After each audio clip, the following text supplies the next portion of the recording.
안녕하세요. 오늘 수요예배에 나오신 우리 형제자매님 정말 주님의 이름으로 축복드립니다. 적은 인원이 지금 모여 있지만 우리가 목소리를 높여서 주님께 찬양을 드릴 때 정말 주님께서는 온전히 우리의 찬양을 받으십니다.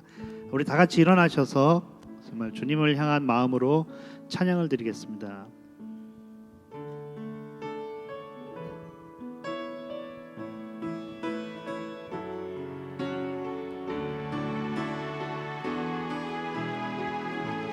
예수 우리 왕이여, 예수 우리 왕이여,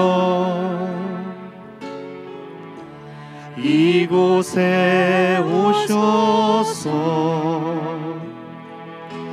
보좌로 주여 임하사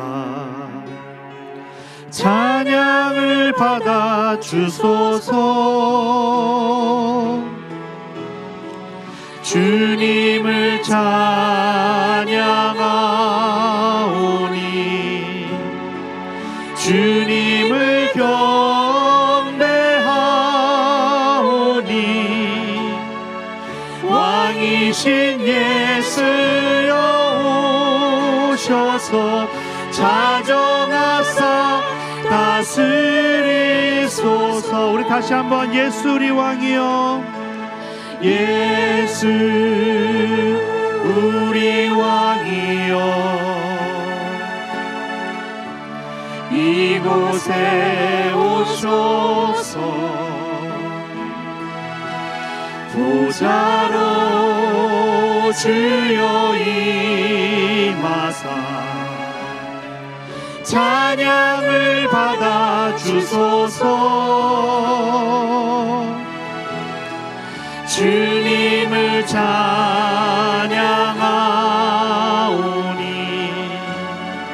주님을 경배하오니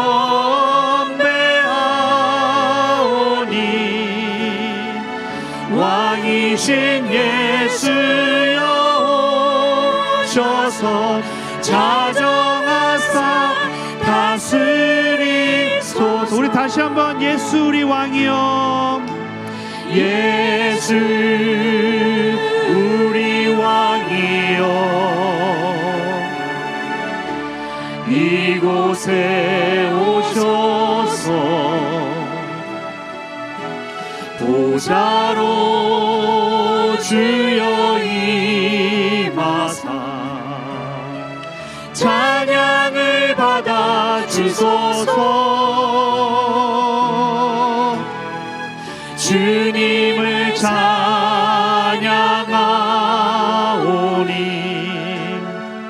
주님을 경배하오니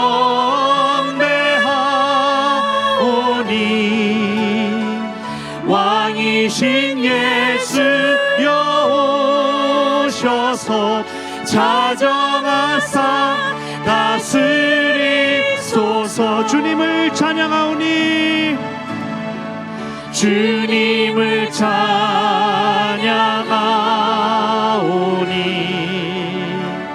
주님을 경배하오니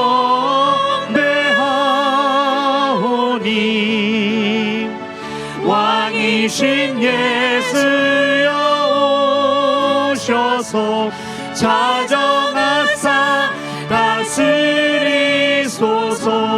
우리 나는 찬양하리라, 나는 찬양하리라. 주님 그 이름 찬양. 예수 크신 주 이름 나 찬양하리라. 나는 찬양하리라, 나는 찬양하리라.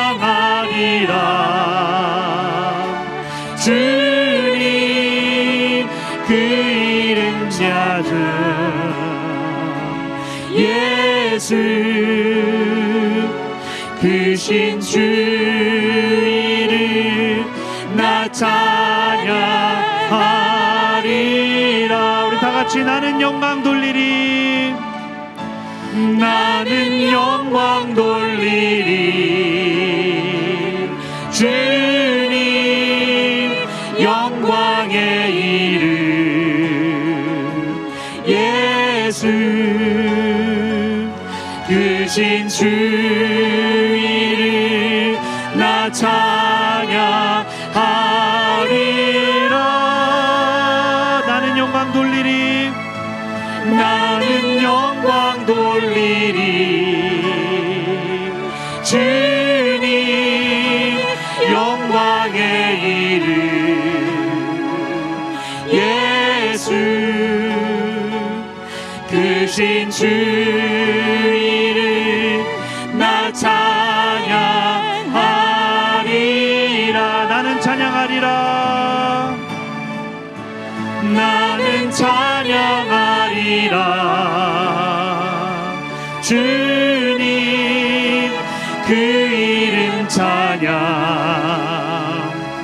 예수 크신 주 이름 나 찬양하리라. 나는 영광 돌리리. 나는 영광 돌리리. 주님 영광의 이름 예수 크신 주 이름 나 찬양하리라. 우리 주님께 영광의 박수 올려드리겠습니다.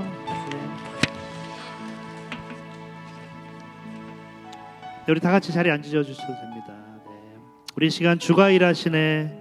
정말 주님께서 하시는 우리의 일들을 정말 우리가 간증으로 이 시간 찬양 드리는 시간이 되겠습니다.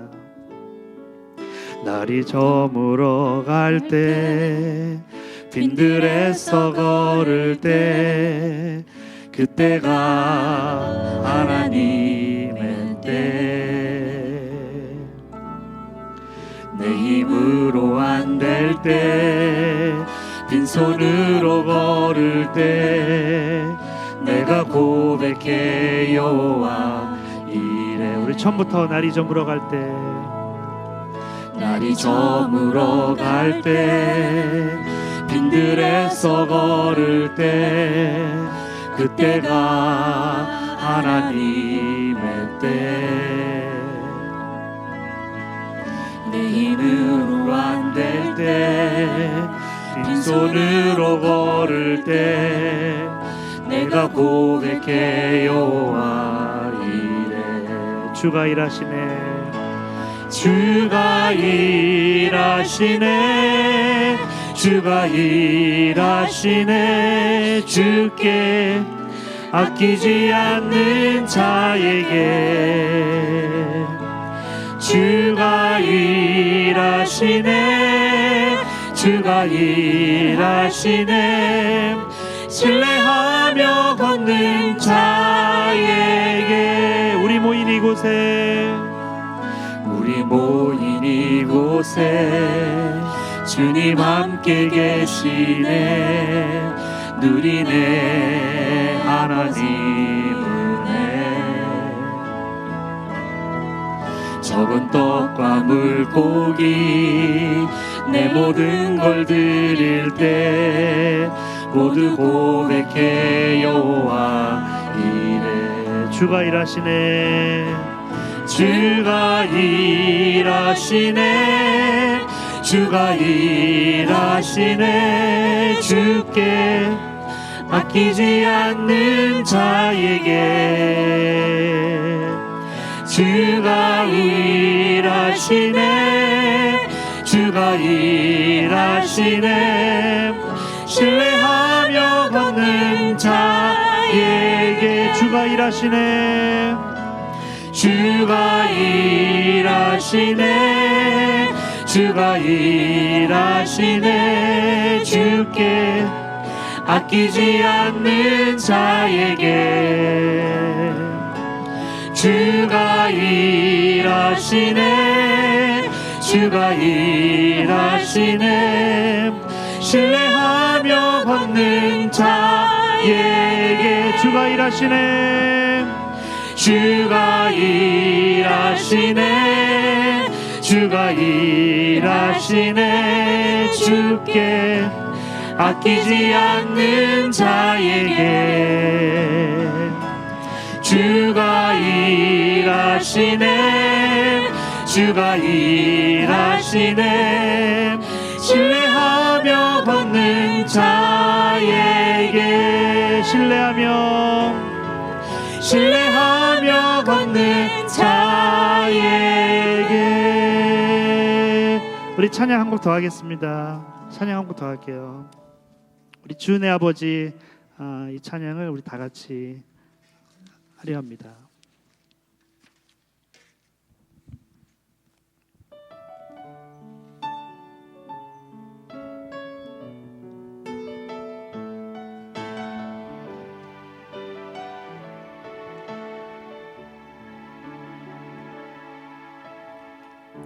주의 손 날 붙드시네. 영원한 피난처 되시네. 깊어진 한숨 속에도 변함없이 우리를 일으키시네. 우리 다시 한번 주의 손 날 붙드시네. 주의 손 날 붙드시. 영원한 피난처 되시네. 영원한 피난처 되시네. 깊어진 한숨 속에도 변함없이 우리를 일으키시네. 변함없이 우리를 일으키시네. 주네 아버지, 주네 아버지, 그 신팔로 날 덮으시네. 그 신팔로 날 덮으시네. 주는 내 큰 능력, 주는 내 큰 능력. 변함없이 우리를 일으키시네. 변함없이 우리를 일으키시네. 우리 다시 한번. 주의 손 날 붙드시네. 영원한 피난처 되시네. 깊어진 한숨 속에도 변함없이 우리를 일으키시네. 주네 아버지, 주네 아버지, 그 신팔로 날 덮으시네. 그 신팔로 날 덮으시네. 주는 내 큰 능력, 변함없이 우리를 일으키시네. 주네 아버지, 주네 아버지, 그 신팔로 날 덮으시네. 주는 내 큰 능력, 주는 내 큰 능력, 변함없이 우리를 일으키시. 변함없이 우리를 일으키시네. 변함없이 우리를 일으키시네.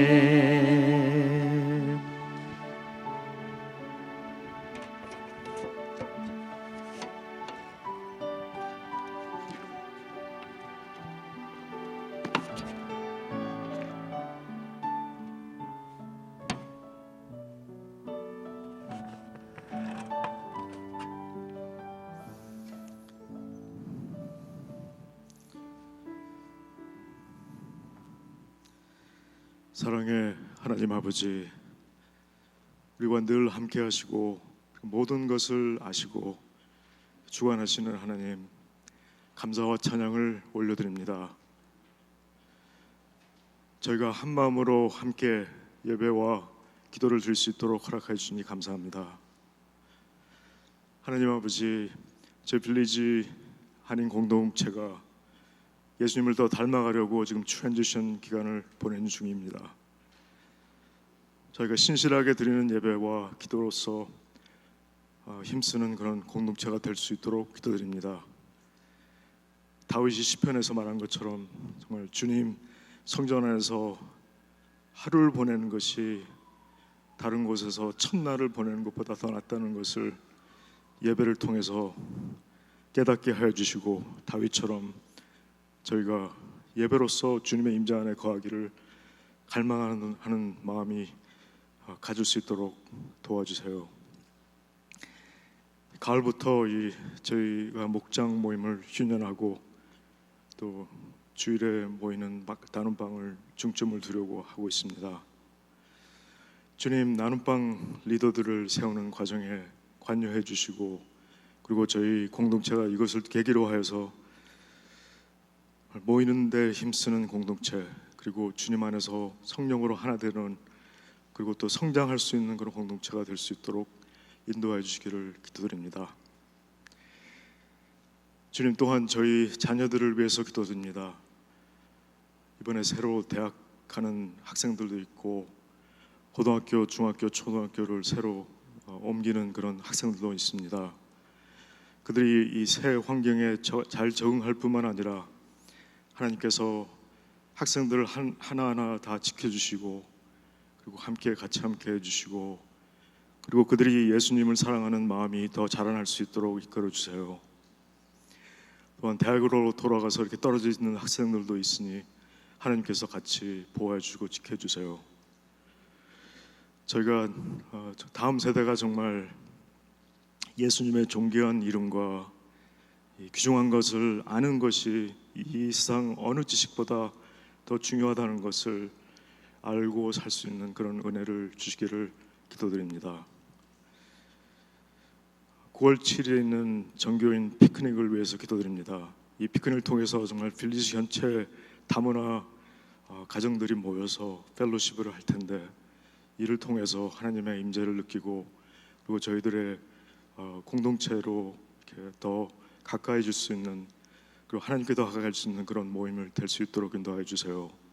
그 준비하는 모든 순서들을 하나님께서 인도하여 주시기를 기도드립니다. 저희 공동체가 오직 주님을 바라보고 주님의 뜻을 깨닫고 이 변화하는 삶을 각각 가정에서, 그리고 저희 빌리지 공동체가 될 수 있도록 주님 도와주세요. 주님을 더 많이 그리고 깊이 이해하고 또 주님을 더 많이 사랑할 수 있는 그런 트랜지션 기간이 될 수 있도록 기도드립니다. 살아계신 예수님 이름으로 기도드립니다. 아멘.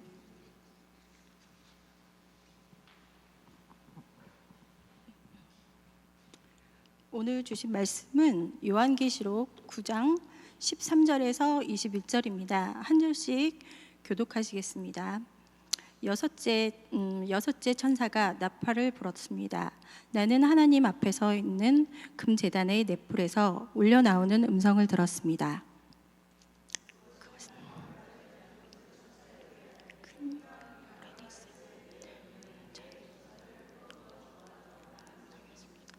그래서 그 네 천사가 풀려났습니다. 그들은 사람의 3분의 1을 죽이기 위하여 그 해, 그 달, 그날, 그때에 맞추어 예비된 이들입니다.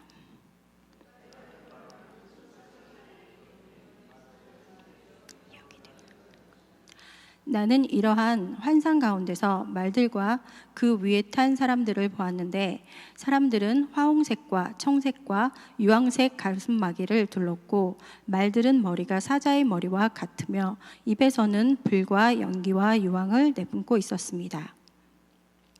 그 입에서 나오는 세 가지.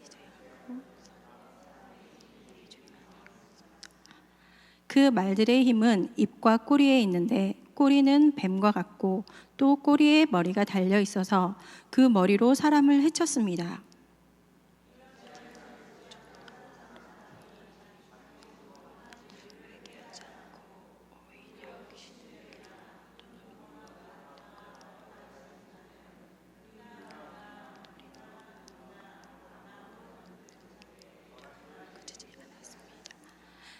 그들은 또한 살인과 점치는 일과 음행과 도둑질을 회개하지 않았습니다. 아멘.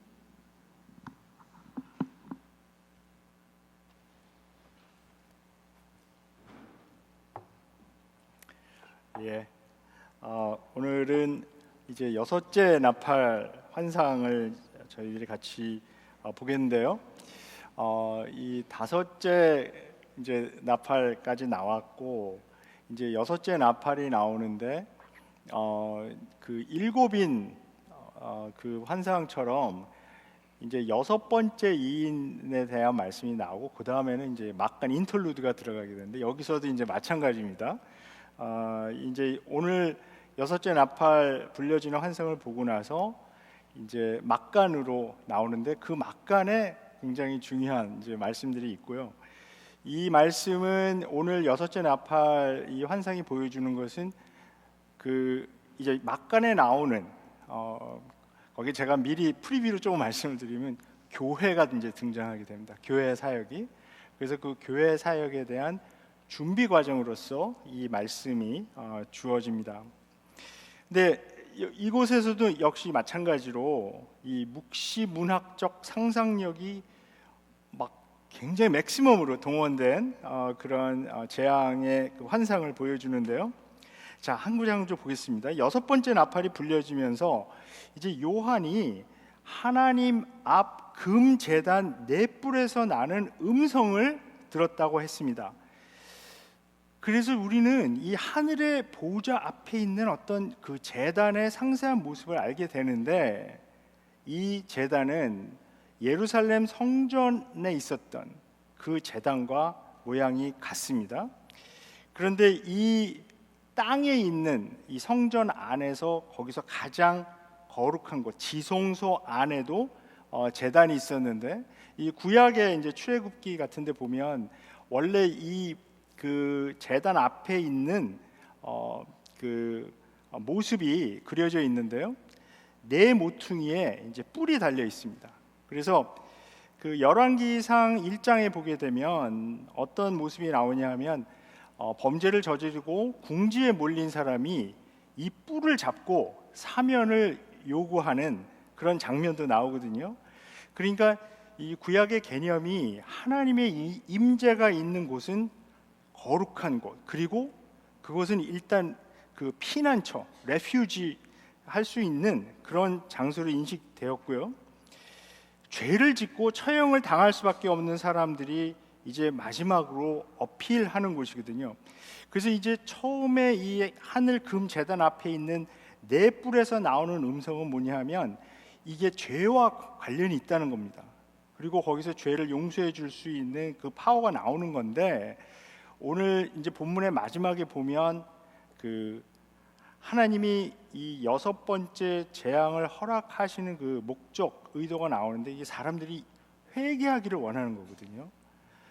근데 이미 우리가 본문을 읽어서 알겠지만 사람들이 이제 회개하지 않습니다. 그래서 너무나 안타까운 이 여섯 번째 나팔 환상이 이제 계속 보여주는데 이 네 뿔에서 어떤 음성이 나와서 뭐라 그러냐 하면 여섯 번째 그 천사에게 명령해서 큰 강 유프라테스에 묶여 있던 네 천사를 또 풀어놓아 주라 이렇게 명령합니다. 그러면서 이제 이 네 천사가 풀려나면서 어떤 새로운 재앙이 시작되게 되는데요. 이 처음 다섯 나팔을 분 천사들은 그냥 나팔만 불었는데 이 여섯 번째 나팔을 분 천사는 이 다른 네 천사를 풀어주는 역할까지 하게 됩니다. 그래서 이 여섯 번째 등장하는 이 천사는 어떤 천사장 같은 그런 역할을 하는 천사였다는 것을 우리가 알 수가 있고요. 그리고 이 네 천사가 이 결박되어 있었다, 그러니까 묶여 있었다는 얘기는 뭐냐하면 이 천사들이 타락한 천사들이다. 그러니까 제가 지난 시간에 이제 그 루시퍼, 그 이제 사탄, 그 뭐 계명성, 그 이사야서 14장에 나오는 얘기를 하지 않았습니까? 그러니까 그 천사장 중에 타락한 그 천사장이 있었고, 그 이제 결국 이제 뭐 여러 가지 이름으로 불립니다. 용, 사탄 막 이렇게 불리고, 킹 제임스 바이블에서 이 천사의 이름을 이제 원래 계명성, 새벽별인데 이거를 이제 루시퍼로 이제 번역을 하게 되면서 이 천사의 이름이 그냥 우리 이 서양 문화에서는 루시퍼로 그냥 굳어져 버렸죠. 근데 그 루시퍼가 있고 이 네 천사는 뭐냐면 그 타락한 천사장, 그러니까 왕초죠. 이 우두머리인데 그거를 따라다니는 부하들이죠. 그런 부하들이 있었고, 그래서 이 타락한 천사들이 몰고 오는 재앙이 뭐냐 하면 굉장히 무시무시한 전쟁입니다. 근데 여기서 분명한 것은 뭐냐 하면 이 땅에 내려지는 이 재앙들이 하나님으로부터 직접 오는 것이 아니라 하나님을 대적하는 자, 그러니까 사탄이죠. 그리고 그 부하들에 의한 것임을 분명히 합니다. 이들은 하나님의 어떤 허용, 그 허락하심에 따라서 이런 전쟁을 일으킵니다. 1세기 말에 이 유프라테스 강은 로마 제국의 동쪽 그 국경선이었습니다. 그러니까 지금 지도를 보면 터키 지방, 그때는 로마 제국에서는 그곳은 이제 아시아 지방으로 부르지 않았습니까?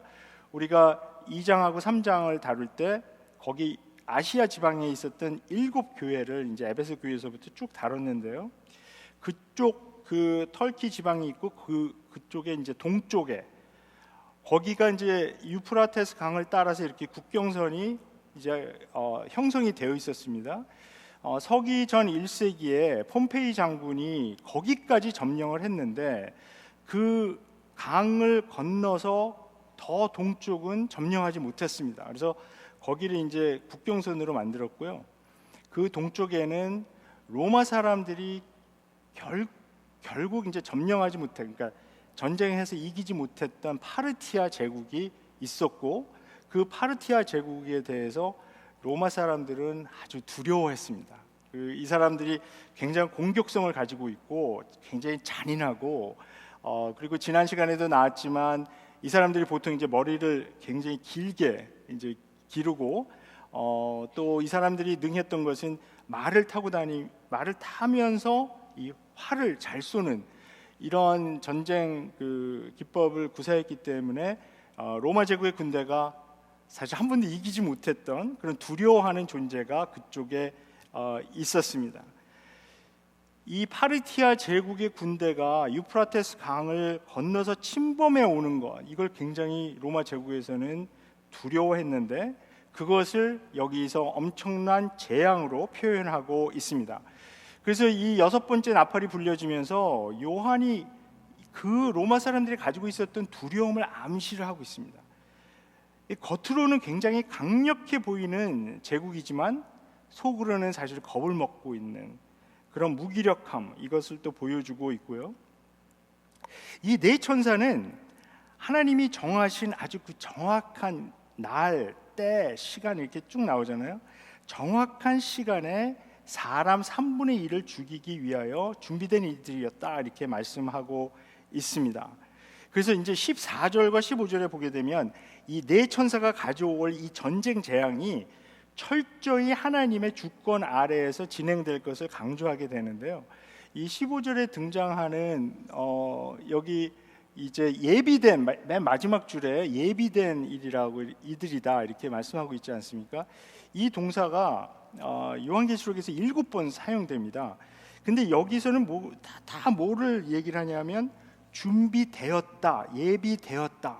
이것은 하나님의 주권을 강조하는 언어입니다. 그러니까 하나님의 철저한 통제 아래서 준비되고 예비되어서 이런 일이 이루어지는 것을 강조하고 있는 것이죠. 이들이 당시 도저히 상상할 수도 없었던 어마어마한 숫자의 군대를 동원해서 이제 전쟁을 일으키게 됩니다. 그런데 요한이 강조하고 싶은 것은 뭐냐 하면 그들의 움직임도 결국 하나님의 손바닥 위에 있다. 아무리 극심한 재앙이라도 하나님의 철저한 주권 아래에서, 통제 아래에서 이루어진다는 것, 그것을 이제 강조하고 있습니다. 사실 이 유대인들은 이 요한계시록이 쓰여질 당시, 그러니까 1세기 경에까지도 굉장히 어떤 민족적인 트라우마가 있습니다. 그 트라우마는 우리가 이제 구약 성경을 이제 진짜 그 오늘로써 우리 성경 통독 구약 성경 다 읽었잖아요. 다 읽으신 분들 축하드립니다. 자, 이제 내일부터는 조금 더 우리에게 익숙한 신약 성경으로 들어가게 되는데 무슨 소리인지 모르시는 분들도 있는 것 같은데 아무튼 오늘 그랬는데 그 이제 성경을 읽으면서 한 가지 우리가 계속 기억해야 되는 거는 뭐냐면은 유대인들이 가지고 있었던 그 트라우마 뭐냐면 나라를 잃고 하나님의 집이라고 생각하고 정말 자기들이 너무너무 아름답게 지었던 그 예루살렘에 있는 성전, 뭐 한때는 세계의 7대 불가사의 중에 하나라고 생각하는 그 높은 산 위에 바위 위에 너무너무 멋지게 지었던 그 솔로몬의 성전, 그것만은 하나님이 지켜주겠지 하는 그런 생각을 가지고 있었는데 그것마저도 파괴가 되고 완전히 그 서기전 586년도에 나라를 완전히 잃어버린 그 트라우마가 있는 거죠. 그래서 그 다음부터 계속해서 나라의 주권을 회복하지 못하고 계속되는 그 제국들, 그러니까 바빌론 제국, 그 페르시아 제국, 또 시리아 제국, 그리스 제국, 이제 로마 제국에 이르기까지 이런 무시무시한 제국들의 그 식민지 생활, 자기 땅에 있으면서 굉장히 그 식민지 생활을 계속 하고 있는 거죠. 그 압제하에 살고 있었던 그 경험, 그 트라우마가 있는데, 근데 다니엘서 1장에 보면 놀라운 사상이 거기 이제 발견이 됩니다. 어떤 사상이 발견이 되냐면 이 느부갓네살 왕이라는 그 바벨론 제국의 아주 그 무시무시한 왕이죠. 이 형제가 자기 마음대로. 근데 이제 우리 다니엘서 읽어보면 이 느부갓네살 왕이 자기를 신격화하지 않습니까? 자기를 신으로 자꾸 만들잖아요. 자기를 하나님으로 만들고 막 그러는데 다니엘서 1장서부터 계속해서 강조하고 있는 게 뭐냐면 그 느부갓네살 왕보다 더 높은 여호와 하나님이 계시다. 그리고 느부갓네살 왕이 예루살렘을 함락시키고 성전을 파괴할 수 있었던 것은 하나님이 그에게 그렇게 할 수 있는 권한을 주셨기 때문이다. 그래서 그 히브리어 동사가 나탄이라는 동사입니다. 나탄. 이게 굉장히 계속 반복이 됩니다. 나탄. 그래서 계속 그것을 주셨다. 그러니까 하나님이 유다를 느부갓네살 왕에게 주신 것이지 자기 마음대로 한 일이 아니라는 것. 마찬가지로 이 사상이 그 계속해서 이 구약을 넘어서 신약에서도 흐르고 있습니다. 예를 들어서 로마서 13장 같은 데 보면 사도 바울이 위에 있는 권세에게 복종하라 이렇게 얘기를 하고 있지 않습니까? 근데 그것을 자세히 읽어보면 결국 그 로마 제국의 황제도 그 위에 계신 하나님이 그 권위를 주었기 때문에, 그 통치권을 주었기 때문에 한 것이고, 결국 그 로마 황제도 만약에 그 정치를 잘 못하게 되면, 하나님이 주신 권한을 자기 마음대로 사용하고 자기를 신격화하거나 잘못 사용하게 되면 하나님 앞에서 하나님의 심판을 받을 것이라고 하는 사상이 거기 깔려 있는 것이고요. 여기 이 요한계시록에서도 마찬가지 그런 사상이 계속됩니다. 하나님이 그냥 준비해 놓고 예배해 놓고 그래서 이것을 허용했기 때문에 이런 일이 계속 일어나는데, 자, 이게 하나님의 뜻에 의해서 하나님이 허용하셨기 때문에 일어났다. 근데 사실 또 우리들이 갖고 있는 질문은 그런데 하나님이 왜 또 그런 걸 또 허락하셨지? 하는 또 질문이 있습니다. 근데 이 질문에 대해서 아직은 대답이 나오지 않고 이제 요한계시록이 이제 진행될수록 그 대답이 이제 주어지게 되는데요. 근데 여기서 분명히 보여주는 것은 뭐냐 하면 이 제국들이 이 폭력에 기반해서 자기들의 어떤 권력을 갖고 힘을 가지게 되고 점령을 하게 되고 전쟁을 통해서 사륙과 파괴를 마구 저지른다는 것이죠. 그러나 이 어마어마한 숫자, 그러니까 여기서 이제 2억 명이라고 번역이 되어 있는데 사실 이 부분의 그 원본에 있는 헬라어가 굉장히 이렇게 알기 힘든 점들이 좀 있습니다. 근데 이제 추측으로 한 2억 명 정도로 우리가 그 이제 생각을 하게 되는데요. 당시에는 군대가 한 5만이나 10만 정도만 돼도 대군이라 그랬거든요. 그러니까 2억 명이라고 하는 것은 사실 거의 상상하기 힘든. 그러니까 로마 제국이 1세기 경에 한 6천만 명 정도 인구가 있었다 그러거든요. 근데 그게 사실 당시에는 굉장히 큰 영토를 로마 제국이 점령하면서 생기게 된 그 인구 숫자입니다. 이것도 사실은 뭐 많이 추측을 하는 건데, 근데 여기서 2억 명이다?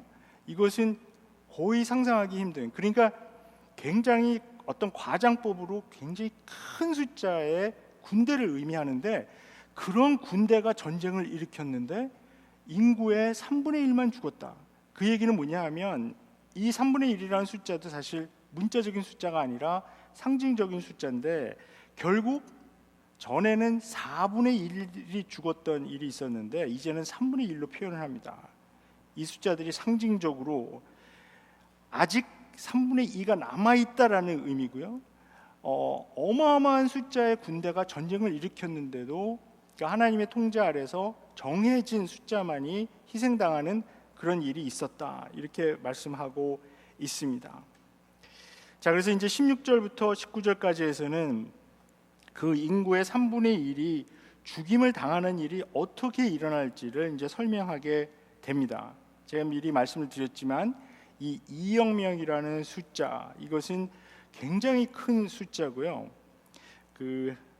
이 요한의 포인트는 묵시 문학적인 어떤 수사학적인 용어입니다. 그러니까 이거를 이제 문자적으로 생각을 해서 이제 교회사에 있었던 이 부분에 대한 어떤 해석의 역사를 보게 되면 20세기 중반까지는 이 2억 명이라는 숫자를 뭐 굉장히 일관적으로 이제 상징적으로 풀었습니다. 굉장히 이제 과장법이 사용된 굉장히 큰 숫자를 의미하는 것이다 그랬는데, 20세기 중반서부터 이 숫자를 이상하게 해석하는 그 일들이 좀 있었습니다. 그래서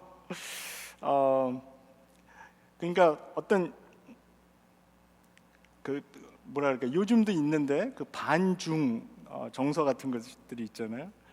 근데 이제 그 1970년대 80년대에 이 2억 명이라는 숫자를 중국과 소련의 어떤 연합군이다, 이렇게 이제 갑자기 뜬금없이 이렇게 해석하는 그런 일들이 좀 있었어요. 그래서 그것 때문에 사실 이제 많은 문제를 일으키게 되었는데, 제가 보니까 아직도 그렇게 막 주장하는 사람들이 있어서 제가 좀 분명하게 말씀을 드리고 싶은데, 이것은 제가 전에도 한번 말씀을 드렸지만 그렇게 해석하는 것은 굉장한 해석학적 교만입니다. 그러니까 19세기 동안 아무 의미가 없던 이 2억 명이라는 숫자가 갑자기 20세기에 들어와 갖고 의미를 갖게 됐다. 그러면 1800년 동안 읽었던 그 사람들에게는 아무 의미가 없다가 갑자기 의미가 생긴 것인가 하는 그런 문제가 생기는 것이고요. 그래서 이 2억 명이라는 숫자를 문자적으로 해석하면서 오직 20세기, 21세기에만 적용되는 그런 숫자다라고 생각하는 것은 우리가 이제 맞지 않는 해석으로 생각을 해야 되고요. 요한이 의도하는 것은 분명합니다. 이것은 상상을 초월하는 대규모의 군대. 그리고 근데 여기 요한이 묘사하는 이 군대의 모습을 보면 요한이 어떤 암시를 하고 있는지를 사실 1세기 경의 독자의 입장에서 보면 분명히 알 수가 있습니다. 왜냐하면 요한이 묘사하고 있는 이 군대는 기마대라는 것입니다. 그러니까 옛날 우리 개혁성경에는 이제 마병대라고 했는데요. 기마대는 이 말을 타고 이제 오는 거죠. 그러니까 2억 명이 2억 마리의 말을 타고 온다. 이거는 굉장히 이제 상상하기 힘든 것인데, 그러나 제가 처음에 말씀드렸던 그 파르티아 제국의 그 군대들이, 그 군인들이 전쟁하는 모습을 상상해 보면 그때 실제로 이제 역사적인 증거들이 많이 남아 있는데 분명히 이제 그쪽을 가리키는 것이고요. 17절에서 보시면 요한은 그가 본 것이 환상이다, 그러니까 비전이다 하는 것을 이제 상기시킵니다. 그러니까 요한이 여기서 이것은 비전이다, 이것은 환상이다라고 말하는 것은 요한이 본 것을 영적으로 해석해야 한다라는 것을 다시 일깨우는 겁니다. 실제 상황을 마치 무슨 영화 스크린에 펼쳐진 어떤 전쟁 상황을 자기가 딱 보고 막 해석하는 것, 이것을 피하라는 것이죠. 악마적인 기마대와 이 말이 입고 있는 가슴마기와 말의 입에서 나오는 것, 이게 이 그림으로 생각해 보시면 두려움을 주기에 충분한 것입니다. 그러니까 여기에 뭐라고 이제 표현이 되어 있냐 하면 화홍색과 청색과 유황색 가슴마기를 입고 있다. 그리고 그 말들이 사자머리를 하고 말들의 입에서는 불과 연기와 유황이 나오고 있었다. 그래서 또 다시 한번 제가 말씀을 드리지만 이게 요한이 그 반모섬에 앉아서 하늘 스크린에서 벌어지고 있는 21세기의 전쟁 모습을 봤구나, 이렇게 이제 상상, 진짜 상상이죠 그거는. 근데 그런 얘기가 아니고 요한이 지금 묘사하고 있는 이 말들의 모습은 이 그리스 신화에 등장하는 키메라라는 그 신화적인 동물입니다. 그러니까 이제 호머의 일리아드에 묘사되었는데요. 영어 발음은 이제 카이메라라고 하는데, 이 카이메라는 앞의 모습은 사자같이 생겼고요, 뒤의 모습은 뱀같이 생겼습니다. 근데 또 중간은 염소같이 생긴 그 신화에 나오는 어떤 동물의 모습이죠. 그리고 중요한 것은 이 카이메라의 입에서는 불이 뿜어져 나왔다. 근데 요한은 이 불을 그냥 불이라 그러지 않고 불과 연기와 유황이라고 했습니다. 이것은 소돔과 고모라의 그 심판 때, 그러니까 창세기 19장에 묘사되어 있는 소돔과 고모라를 심판할 때 불과 연기와 유황으로 심판받았던 것을 이제 상기시키는 것입니다. 요한은 이 말들의 입에서 나오는 이 세 가지를 세 재앙이라고 부르면서 이제 그것들을 통해서 사람의 3분의 1이 죽임을 당한다라고 이렇게 묘사하고 있습니다. 그런데 이곳의 은유는 분명합니다. 그 사람들이 죽임을 당하는 이유는 그들의 죄악 때문이고, 그 죄악이 무엇인가 하는 것은 20절과 21절에 잘 나와 있는 대로 우상 숭배입니다. 근데 입에서 나오는 불과 연기와 유황 뿐만이 아니라 이 괴물, 이 말과 같이 생긴 괴물은 또 꼬리가 있는데 이 꼬리로도 사람을 해친다는 것입니다. 근데 그 꼬리에는 또 머리가 달려 있어서 사람들을 해치게 되는 모습을 이제 그리고 있습니다. 그러니까 이것은 유명한 그 파르티아 제국의 궁수들이요, 적진을 향해서 이제 말을 타고 막 돌진하면서 활을 쏘다가 이제 적진을 통과하게 되잖아요. 그러면은 이 사람들이 그 역사적인 그 기록에 의하면 말을 이제 타고 가다가 활을 쏘고 막 전쟁을 하다가 적진을 지나가게 되면 이 사람들이 어떤 기술을 가지고 있었냐면 이 확 180도로 돌려 앉는 거예요. 그래서 말은 계속 달리고 있고 자기는 완전히 뒤로 돌아서 계속 적진을 향해서 활을 쐈다.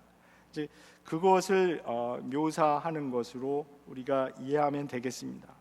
그러니까 요한이 이 카이메라 같은 괴물의 형상, 그리고 뱀 같은 꼬리, 그 꼬리에 달린 머리를 생생하게 그리는 것은 이 그림을 통해서 이 두려움을 주기에 아주 충분한 것입니다. 제가 지난주에도 말씀을 드렸지만 여기 묘사되고 있는 재앙은 1세기 기준에서 어떤 먼 미래에 일어날 어떤 큰 전쟁을 예언하고 있는 것이 아닙니다. 로마 제국 당시 1세기경에 살고 있었던 사람들이 두려워했던 그 존재들을 묵시적이고 수사학적으로 그리는데 포인트는 이겁니다.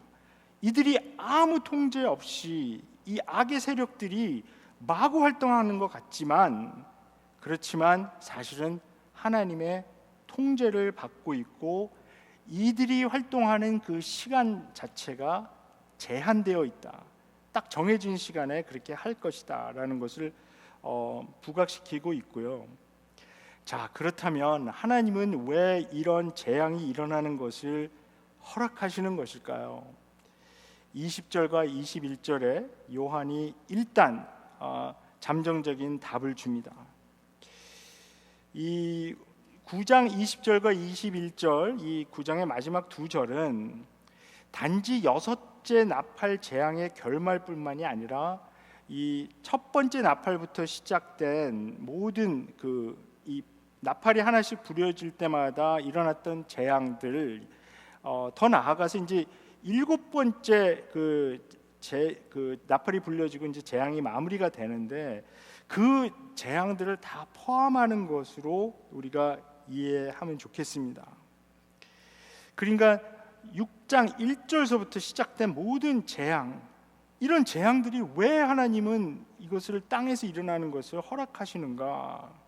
이 재앙들은 악의 권세가 계속 일으키는 파괴와 전쟁을 상징하게 되는데요. 이 로마 제국이 했던 것처럼 힘을 통한 평화, 그 팍스 로마나가 기반하고 있는 것은 그 힘과 폭력을 통한 평화라는 것이죠. 이것을 꽉 눌러서 다 그냥 시끄럽게 하는 그 주위 나라들 다 그냥 말살시켜서 조용하게 만드는 그런 평화, 그런 평화로는 하나님이 원하시는 정의, 하나님이 원하시는 샬롬, 평화는 오지 않는다는 것입니다. 왜 그렇습니까? 사람들이 이 3분의 1의 사람들이 죽는 것을 보고도 나머지 3분의 2의 인구, 그러니까 이제 남은 사람들이거든요. 그러니까 땅에 사는 자들이라고 표현되는, 그러니까 하나님의 인을 받지 않은, 어린 양을 따르지 않는 이런 사람들은 자기 손으로 한 일들을 회개하지 않는다고 했습니다. 자, 여기서 회개를 직접적으로 언급하는 것은 하나님께서 재앙을 허락하시는 목적이 처벌이 아닌 회개를 하게 하려는 것임을 보여줍니다. 이 3분의 2가 아직 살아남아 있다는 것은 이 재앙들에 의한 피해가 제한적인 것이고요, 아직 사람들에게 기회를 주는 것이거든요. 요한은 이제 7교회에 보내는, 그러니까 2장과 3장에 나와 있는 그 메시지를 통해서 그들이 예수 그리스도께서 주님 됨을 인정하고 신실하게 따를 것을 권면했습니다. 로마 제국이 주는 그 압력, 그리고 또 그 유혹에 넘어간 교인들에게 회개하고 돌아오라.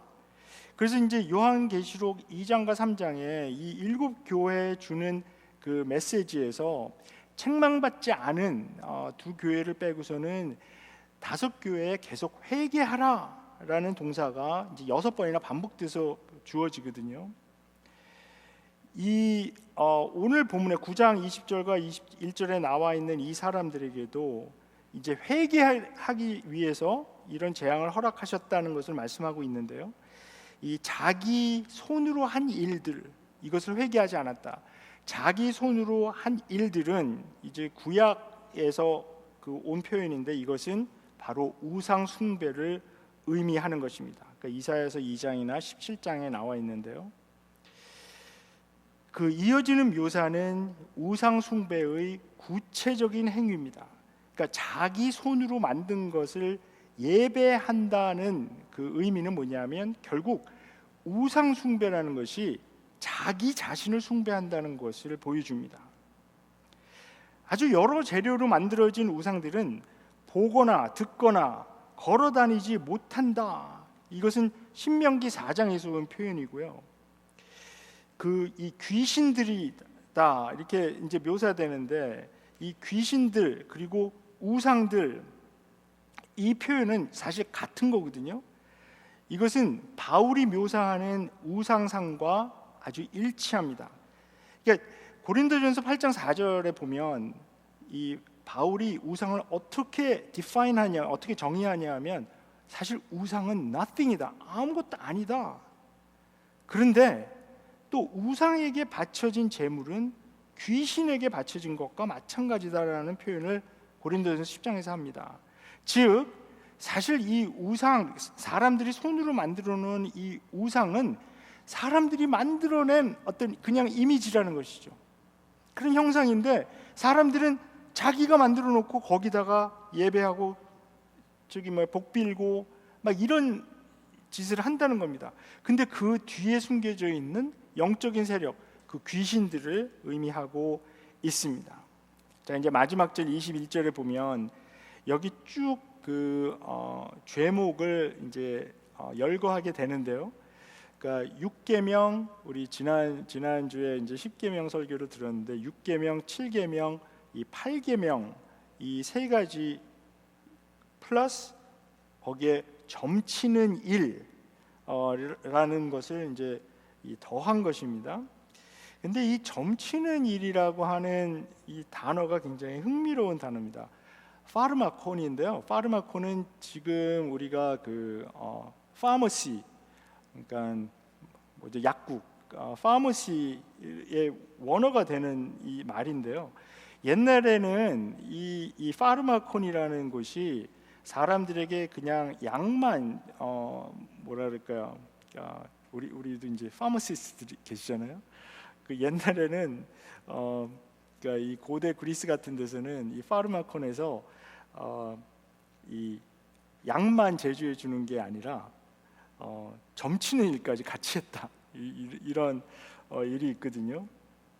그래서 또 뭐냐면 왜 점치는 일하고 이게 연결이 되냐면 그 파르마콘에서 그 파는 그 포션이 있어요. 그러니까 이걸 먹으면 뭐 난다. 그러니까 약간 뭐 지금으로 치면은 약간 마약 같은 거죠. 그래서 막 사람들이 이제 진통제 같은 것으로도 사용했다 그래요. 그래서 이 포션을 먹고 그러니까 묘약이라고 보통 뭐 그러기도 하는데 이것을 사용해서 어떤 마술을 일으키는 그런 것과도 관계가 있습니다. 그래서 이 나훔 3장 4절에 보게 되면 이 마술과 거기서 사용되는 이 단어가 똑같은 단어인데요. 이것과 음행이 또 연결이 되어 있습니다. 그래서 이 요한은 여기서 이 사람들이 회개해야 할 5가지의 죄를 이제 열거를 하게 되는데 맨 처음에 큰 타이틀 같이 우상 숭배, 살인, 마술, 음행, 도둑질, 그리고 우상을 만들 때 사용한 5가지 재료를 또 이렇게 리스트합니다. 금, 은, 동, 나무, 돌. 그러니까 이것은 뭐냐 하면 유대인들이 정말 그 유대인들이 그렇게 심하게 그 고난을 당하고 고통을 겪고 나라를 잃고 하나님으로부터 계속 심판을 자꾸 받고 한 근본적인 그 이유는 사실 우상 숭배입니다.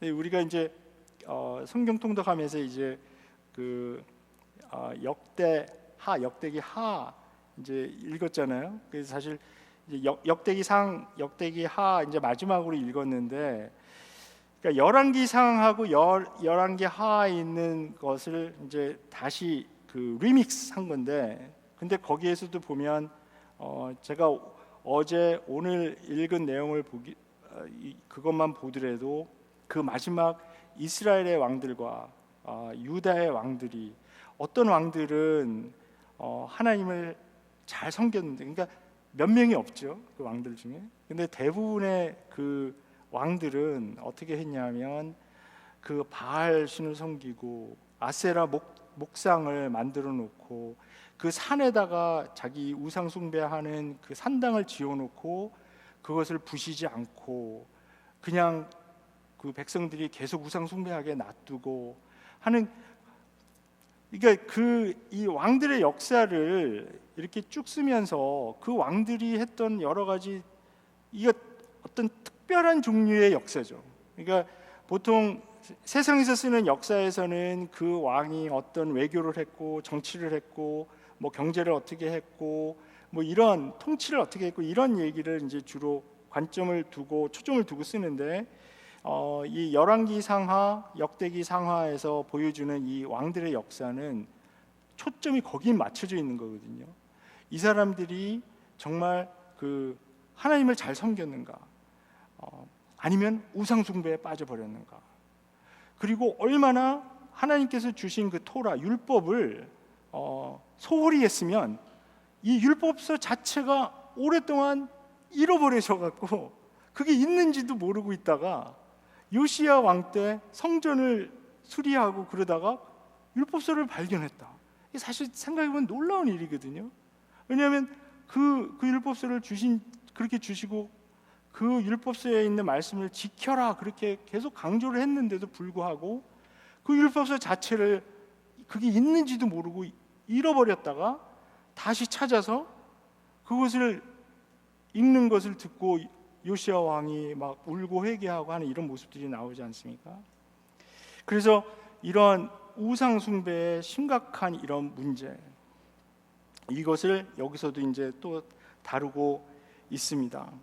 그래서 마지막으로 다시 한번 말씀을 드리고 마치겠습니다. 왜 하나님은 이런 상황을 허락하시는 것일까? 이 질문은 사실 요한계시록 전체에서 계속 묻고 있는 질문입니다. 왜냐하면 이 요한계시록의 독자들도 하나님께서 왜 이런 상황을 우리에게 허락하셨을까? 왜 하나님의 그 주권과 그 하나님의 그 우주에서 가장 강력한 힘으로 이 로마 제국을 확 물리쳐 버리시고 그냥 이 하나님을 대적하는 자들도 다 그냥 깨끗이 다 정리를 하시고 우리에게 그냥 예수께서 십자가에 돌아가시고 부활까지 하셨는데 이제 마지막 때가 정말 왔다고 했는데 왜 이것을 해결하지 않으시고 왜 하나님은 자꾸 이런 전쟁과 재앙과 고통과 고난 이런 것들을 자꾸 허락하실까? 우리들은 또 그렇게 묻게 되죠. 왜 하나님은 그 911 같은 그런 끔찍한 일을 허락하시고 계속 전쟁이 일어나는데 이 가자에서 그 무지막지한 그런 정말 살육이 일어나고 그러는데 이걸 왜 그냥 놔두시나? 그리고 또 제가 이제 하는 가지 항상 그 물었던 질문이 있었는데 저희가 이제 그 콜로라도에 살 때 그 옛날에 혹시 이게 꽤 오래전 얘기인데 콜럼바인 하이스쿨에서 일어났던 슈링 기억나세요? 사실 저희가 리틀튼에 살았거든요. 그 콜럼바인 하이스쿨하고 굉장히 가까운 데 살았어요. 그래서 거기에 이제 가면 그걸 기념하는 그게 뭐 좋다고 기념하는 건 아니고 메모리얼 같은 걸 만들어 놨거든요. 그래서 산책하면서 거기를 이제 항상 지나가고 그랬는데 그때도 그런 질문을 하게 되는 거죠. 하나님이 왜 이런 거를 허락하셨을까? 그 두 고등학생이 무지막지하게 총을 막 자기 동료 학생들을 쏴서 죽이는 그런 일을 왜 허락하셨을까? 참 대답하기 어려운 그 질문들이죠. 뭐 오늘만 하더라도 미네소타에서 그 캐톨릭 스쿨에서 또 슈링이 일어나서 그 예배 보고 기도하고 있던 학생들이 희생을 당했는데 몇 명인지 죽고 그랬는데 근데 그 옆에 나와 있는 그 뉴욕 타임스에 이렇게 조그맣게 나와 있는데 그게 뭐냐면 지난 그러니까 그 슈링이 일어나는 기점으로 해서 24시간 동안 미네소타에서만 4번째 슈링이라는 거예요. 그게.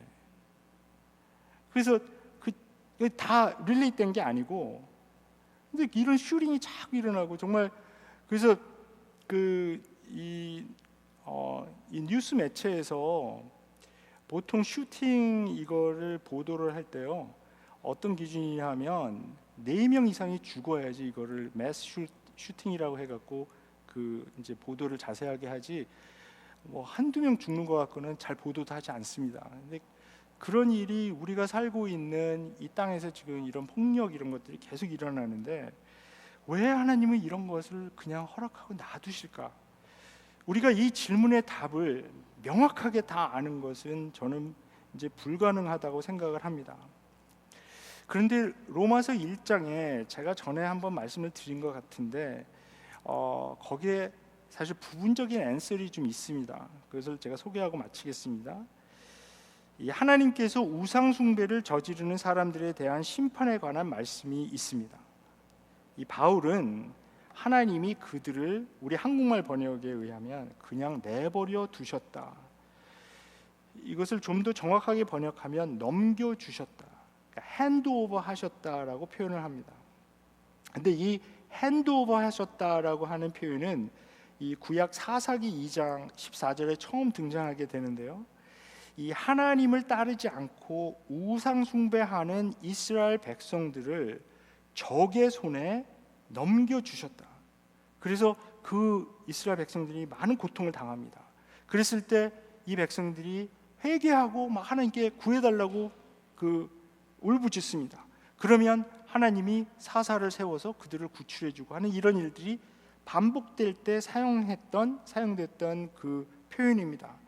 그런데 로마서 1장에서는 사람들이 이제 1장 18절에 보게 되면 사람들의 그 불경건함과 하나님을 인정하지 않는 이런 상태에 대해서 하늘로부터 하나님의 진노가 내려와서 그들이 이런 죄를 범하고 있었을 때 더러움과 부끄러운 정욕과 타락한 마음 자리로 핸드오버 하셨다. 저는 이 부분 공부하면서 사실 굉장히 두려웠거든요. 하나님이 우리가 지금 당하는, 하나님이 내리시는 무서운 심판은 우리가 범죄할 때 그냥 우리의 정욕대로 하라고 그냥 내버려 두시는 것. 만약 사람들이 폭력을 사용해서 폭력으로 자기들의 뜻을 이룰 수 있다고 믿고 행동하면 하나님이 내리시는 그 징벌, 심판은 그냥 그대로 놔두시는 것이다. 이것을 사도 바울이 로마서 1장 18절부터 쭉 묘사를 하거든요. 그래서 32절까지 해서 굉장히 좀 무겁게 나갑니다. 그래서 사람들이 그 죄를 범하고 우상 숭배를 하고 하나님을 인정치도 않고 하나님께 감사하지도 않고 예배하지도 않고 이랬을 때 그냥 하나님이 더러움과 부끄러운 정욕과 타락한 마음자리를 그냥 넘겨주셨다. 그럴 때 정말 끔찍한 일들이 일어나곤 합니다. 그런데 이 사도 바울이 이 예수 그리스도의 복음을 설명할 때, 제가 지금 시간은 그걸 다 설명할 수 없지만 결론적으로는 뭐냐 하면 그게 끝이 아니다. 하나님의 스토리에서 그게 끝이 아니고요, 이 핸드오버 한다는 표현이 이제 8장에 다시 등장을 합니다. 8장에 어떻게 등장하게 되냐 하면 하나님은 가장 사랑하는 아들 예수 그리스도를 우리의 죄를 위해서 넘겨주셔서 우리를 구원하셨다. 8장 32절에 나오는 표현인데요, 그래서 우리가 그런 하나님이기 때문에 우리가 하나님께 기도하고 우리가 원하는 것을 하나님께 올려드릴 때 정말 그 아들과 함께 하나님께서 아낌없이 주실 것이 아닌가, 그렇게 얘기를 합니다. 어린 양을 따르지 않는 사람들이 폭력과 군사력으로 자기들의 뜻을 이루려고 할 때 하나님께서 그냥 내버려 두시는 그런 무서운 상황이 오게 됩니다. 20절과 21절에서 보여주는 것은 그러한 끔찍한 일을 겪고도 사람들은 회개치 않았다. 근데 여기서 말하는 이 우상, 이것은 단순한 물질적인 어떤 신상이 아니라, 그러니까 어떤 형상만을 얘기하는 것이 아니라요, 하나님의 자리를 차지하고 있는 모든 것을 의미합니다. 우리가 가끔 살다 보면 그렇게 느낄 때가 있습니다. 이것 때문에 내가 불행하다 느끼거나, 아니면 이것만 해결되면 내 인생이 참 나아질 것 같은데 라고 여기게 되는 것, 그런 것들도 또한 우리에게는 우상이 될 수가 있습니다. 또 현대의 그리스도인들은 자기 손으로 만든 현대적인 우상을 섬길 수가 있습니다. 물질, 권력, 성공, 명예, 인정받는 것, 이런 것에 소망을 두고 살아가기 쉽습니다. 하나님을 하나님으로 인정하고 하나님께 감사하고 하나님을 진정 예배하는 삶은 정말 하나님께서 계셔야 할 그곳에 하나님 자리에 하나님을 모시는 그런 삶입니다. 이 재앙을 허락하심을 통해서 하나님은 회개로 부르십니다. 그런데 하나님께서 우상 숭배에서 돌이켜 회개하는 것을 원하고 계시지만 고통과 고난을 당해도 그들은 자기 손으로 한 일들을 회개하지 않고 계속 하나님께 반항합니다. 자, 여섯 번째 나팔이 불려지면서 그 결론이 이제 잠정적인 결론이 나왔습니다. 이 경고의 나팔, 이 재앙들로는 사람들을 회개케 할 수 없다. 그래서 이제 다음 장 10장에서는 교회의 사역이 이제 등장하게 됩니다.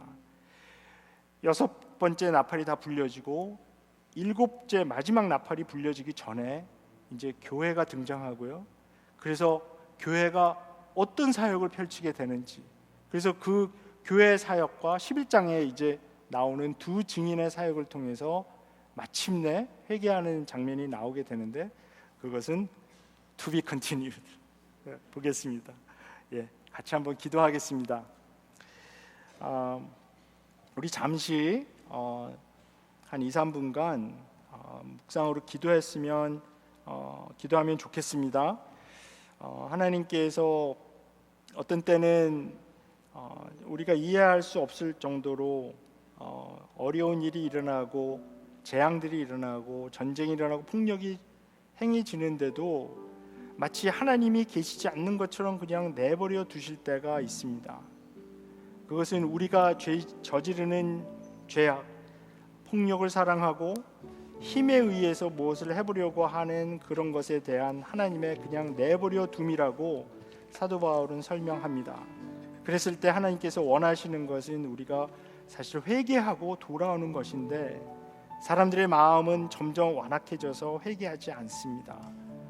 우리 그런 상황을 놓고 기도하면 좋겠습니다. 혹시 우리들 마음에 우리 손으로 만든 우상이 있지는 않은가? 하나님을 하나님 자리에 두지 않고 하나님으로 인정하지 않는 그런 모습이 나에게 있는가? 한번 돌아보면서 하나님께 회개할 것이 있으면 회개하고 하나님께 기도를 올려드리면 좋겠습니다. 기도하겠습니다. 감사합니다. 주여, 저희들의 죄악을 용서하여 주시옵소서. 저희들의 힘으로, 저희들의 폭력으로, 저희들의 만들어 놓은 방법으로 일을 해결하고 하나님 아버지 저희들 마음대로 했던 것, 하나님의 통치를 인정하지 않고 하나님의 다스림을 인정하지 않는 저희들의 모습이 있습니다. 하나님 아버지 용서하여 주시옵소서. 저희들 회개케 원합니다. 하나님 아버지 저희들이 힘을 숭상하고 폭력을 숭상하는 이런 문화에 살면서 저희도 모르는 사이에 그런 것이 옳은 길이라고 생각할 때도 있습니다. 주님께서 회개케 하시고 하나님 회개합니다. 오직 하나님을 하나님으로 인정하고 하나님께 감사하는 저희들의 삶이 될 수 있도록 주께서 도와주시옵소서. 하나님 저희들을 불쌍히 여기셔서 저희들이 하나님의 통치를 받게 하여 주시옵소서.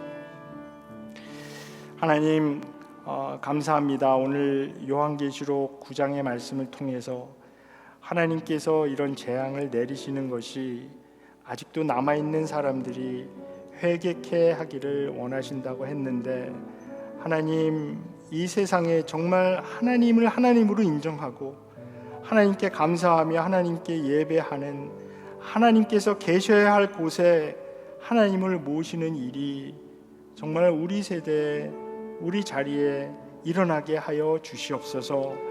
하나님 아직도 하나님을 인정하지 않고 사는 사람들에게 예수 그리스도의 복음을 전하는 또 저희로 삼아 주셔서, 하나님 저희들이 말씀을 배우면 배울수록 저희들이 사랑이 많아져서 그 사랑이 흘러넘쳐서 예수 그리스도의 복음을 전하는 저희로 삼아 주시옵소서. 감사하신 예수님의 이름으로 기도합니다. 아멘. 우리 다 일어나셔서 우리 찬양 드리겠습니다.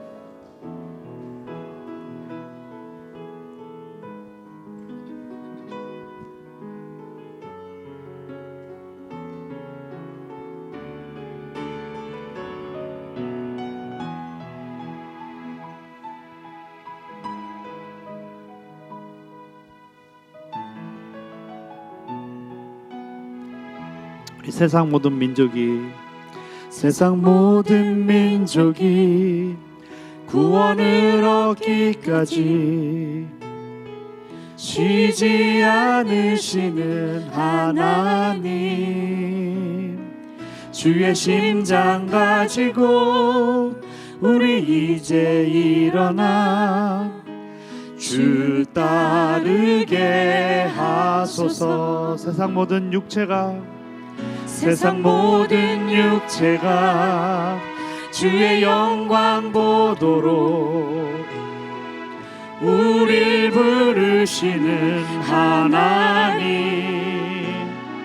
주의 손과 발 되어 세상을 치유하며 주 섬기게 하소서. 물이 바다 덮음같이 물이 바다 덮음같이 여호와의 영광을 인정하는 것이 온 세상 가득하리라. 물이 바다 덮음같이 물이 바다 덮음같이 물이 바다 덮음같이 물이 바다 덮음같이 물이 바다 덮음같이 여호와의 영광을 인정하는 것이 온 세상 가득하리라. 물이 바다 덮음같이 물이 바다 덮음같이 물이 바다 덮음같이.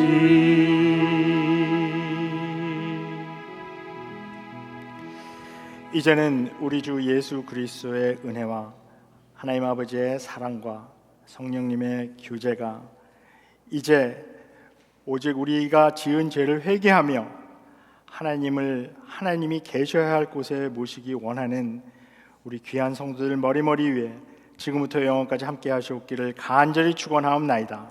아멘.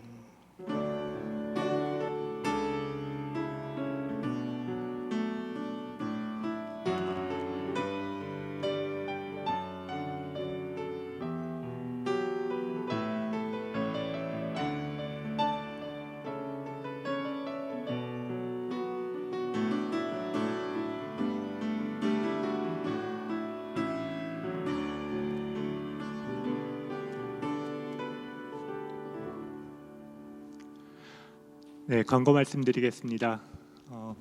이번 주로 벌써 학교가 시작되고 이제 가을이 시작되는 문턱에 있는데요. 날씨가 많이 덥습니다. 다음 주 토요일 날 9월 담넘기와 목자 모임이 있습니다. 오전 8시에 윌라멧 103에서 담넘기 선교기도회가 있고요. 이어서 9시 반부터는 목자 모임이 있겠습니다. 그리고 다음 주부터는 9월 첫째 주부터 쉼을 배우다 가을 5주 프로그램이 새롭게 시작됩니다. 성도님들의 많은 관심과 참여를 부탁드리겠습니다. 그리고 그 주 9월 7일 주일날은 전 교회 점심이 있습니다. 아마 작년과 마찬가지로 밖에 그 파킹랏에서 있을 것 같은데요. 그날 다 참석하셔서 맛있는 점심 드시면 좋겠습니다. 그리고 그날 점심 피크닉을 마친 후에 오후 4시까지는 테라린다 팍에서 한인부 키즈 피크닉이 있습니다. 유년부 아이들을 주신 부모님들과 모두 함께 하셔서 많이 함께 해주셨으면 좋겠습니다. 그리고 그 다음 주 9월 13일 날은 토요일 오전 9시부터 오후 2시까지 빌리지 교회 전체에 DNA 목자 리트릿이 있습니다. 이것도 아마 윌라멧에서 할 것 같은데요. 장소가 정해지는 대로 통지해드리겠습니다. 그리고 9월부터 12월까지는 모든 한인부에 속한 성도님들끼리 한 마음을 모아서 하나님의 나라 큐티로 말씀을 매일 묵상하면서 나누도록 권면드리겠습니다. 그래서 목사님이 알려주신 바와 같이 믿음으로 90불을 주문하셨으니까 많이 픽업해 주시고 함께 기도해 주시고 묵상 참여해 주시면 감사하겠습니다. 8월 31일부터 수령 가능하다고 하네요. 네, 그리고 밖에 다가 준비되어 있으니까 꼭 친교 나누시고 돌아가시면 좋겠습니다. 안녕히 돌아가십시오. 네, 예배를 마쳤습니다. 감사합니다.